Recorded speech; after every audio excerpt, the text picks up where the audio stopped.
Nasruddin dan Marlina yang merupakan pasangan seniman di Aceh Barat beralih profesi sejak COVID-19 menjadi pandemi dunia. Dulunya pasangan ini merupakan penyanyi panggung, namun kini mereka harus berjualan nasi goreng guna menyambung kelangsungan hidup. Nasruddin dan Marlina Umar, pasangan suami istri ini merupakan pekerja seniman di Kabupaten Aceh Barat. Namun di masa pandemi COVID-19, kegiatan bernyanyi di panggung berkurang akibat adanya pelarangan berkerumunan demi mencegah dan memutus mata rantai penyebaran COVID-19. Pasangan suami istri ini tidak kehilangan akal. Demi keberlangsungan hidupnya, ia pun beralih profesi dari pekerja seni menjadi penjual nasi goreng dan mie goreng di sebuah warung dalam kota Melabuh.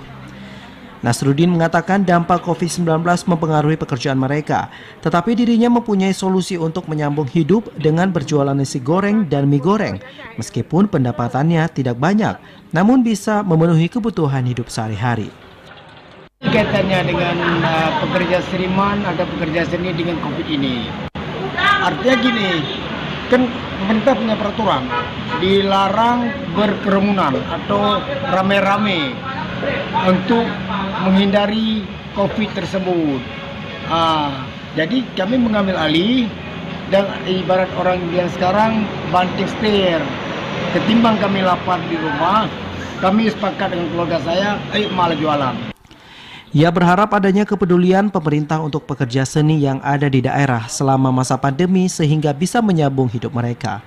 Dari Melabuh, Aceh Barat, Azhar, TVRI melaporkan.